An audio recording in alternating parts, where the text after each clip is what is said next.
रीवा में वन विभाग ने तैयारियां शुरू कर दी है क्योंकि यहाँ गोविंदगढ़ के जंगल में एक बार फिर से लगभग 50 साल बाद सफेद बाघ की दहाड़ सुनने को मिलेगी। बता दें कि 19 दिसंबर 1969 को दुनिया के पहले सफेद बाघ मोहन की मौत हो गई थी। उसके बाद बाघ के बच्चे की भी मौत साल 1976 में गोविंदगढ़ में हुई। तब से लेकर अब तक गोविंदगढ़ में एक भी सफेद बाघ नहीं थे और अब लगभग 50 साल का वक्त बीता।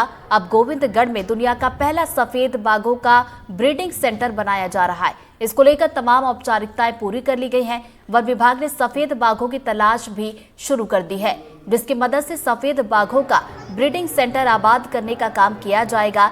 इसके प्रयास भी तेज हो गए हैं।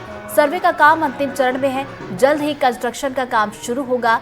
गोविंदगढ़ के किले के पीछे की तरफ जहां मोहन को रखा गया था, उससे लगभग 2 किलोमीटर दूर लगभग 25 एकड़ में दुनिया का पहला सफेद बाघों का ब्रीडिंग सेंटर बनाया जाएगा।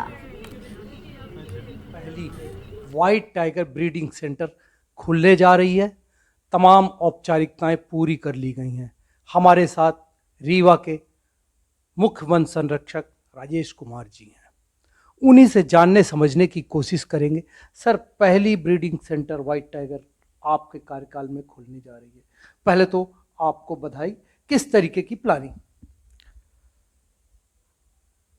हमारा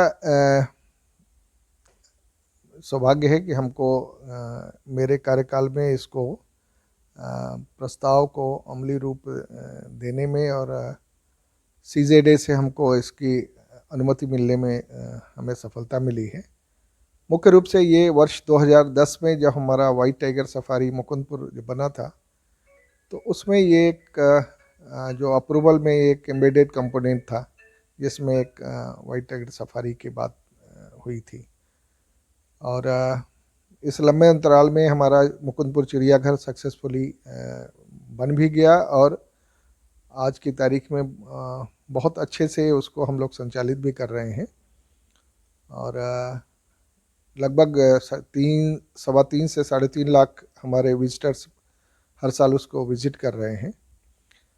और उसका मास्टर प्लान रिवाइज होना था। उसके तारतम्य में ही हम लोगों ने जो पूर्व आदेश 2010 का था, तो एक प्रस्ताव हमारा मास्टर प्लान रिवीजन का भी भेजा था। और ये जो अलग से गोविंदगढ़ में जो ब्रीडिंग सेंटर बनाने के लिए अनुमति थी, तो टाइगर का ब्रीडिंग सेंटर बनाने के लिए हम लोगों ने एक प्रस्ताव भारत शासन को CZA को भेजा था।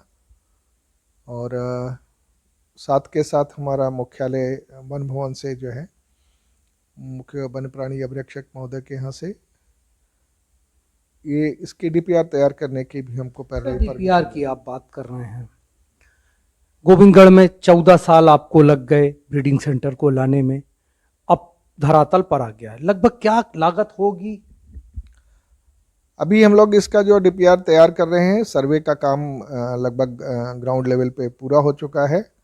और एग्जैक्ट अभी असेसमेंट जो है, एस्टिमेशन वर्क अभी अंडर द प्रोसेस है, लेकिन फिर भी मेरा अंदाज है कि ये लगभग 20 करोड़ से ऊपर का ये प्रपोजल रहेगा, जिसमें हमारे जो कर्मचारियों के रहने के आवास और जो टाइगर्स हैं उनके इनक्लोजर्स से रह करके उनके नाइट हाउस, जो मेडिकल टीम रहेगी वहाँ पे, और बाकी जो फैसिलिटीज़ वहाँ पे डेवलप होनी होती हैं, वो जो उसके एसेंशियल कंपोनेंट्स है, वो सबको कंप्लीट करने में पॉजिटिवली वो मेरा असेसमेंट है कि 20 करोड़ से ऊपर का ये प्रपोजल। ये थे हमारे साथ राजेश कुमार जी, जिनका साफ तौर से कहना था वो दिन दूर नहीं जब रीवा में एक बार सफ़ेद शेर पैदा होंगे। हमने ब्रीडिंग सेंटर का काम स्टार्ट कर दिया है।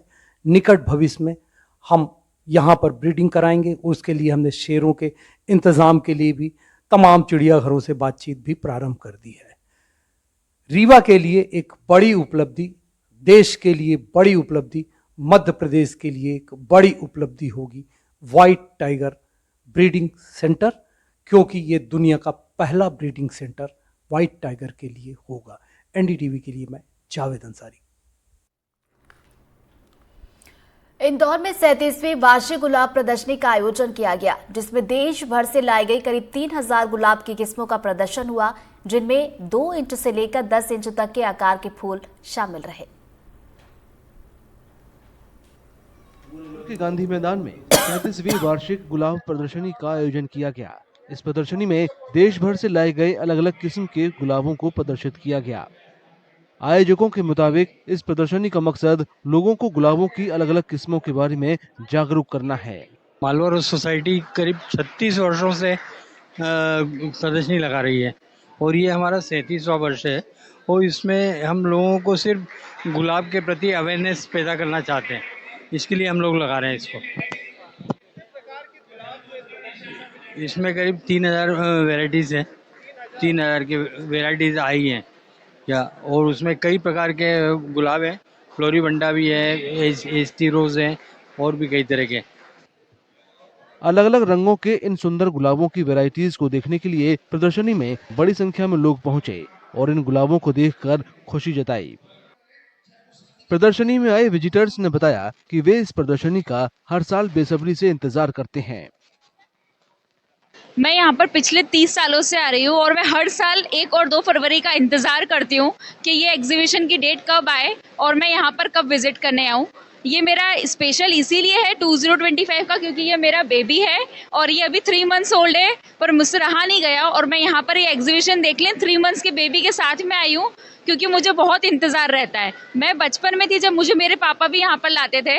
यहाँ पे मैं दूसरी बार आई हूँ और हमेशा की तरह दूसरी बार भी मतलब बहुत अच्छा अनुभव रहा है। बहुत सारी वैरायटीज़ के यहाँ पे है फूल, जो देख के मन प्रसन्न हो जाता है और मैं मेरी फैमिली के साथ आई हूँ। कितने 2 वर्षों से आप जी। आ रहे हैं, यहाँ पर कितने प्रकार के गुलाब हैं? करीब 300 प्रकार के गुलाब है और जिसमें आधे इंच से लेके 6 इंच तक भी गुलाब है। बहुत मज़ा आ रहा है यहाँ पर। मैं पहली बार आई हूँ और यहाँ पर 300 से ज़्यादा ऐसे कुछ गुलाब हैं और जो मतलब हम मूवीज़ में देखते थे, वॉलपेपर्स में देखते थे, वो सारे यहाँ पर असली में देखे तो बहुत मज़ा आया। और यहाँ पे ये प्रोग्राम बहुत सालों से भी हो रहा है, 37 वर्ष हो गए हैं यहाँ पर होते होते, तो बहुत मज़ा आया और मैं पूरी फैमिली के साथ आई हूँ और अब जब भी लगेगा हमेशा आऊँगी। 1 फरवरी से शुरू हुई ये 2 दिवसीय प्रदर्शनी रविवार को खत्म हो गई।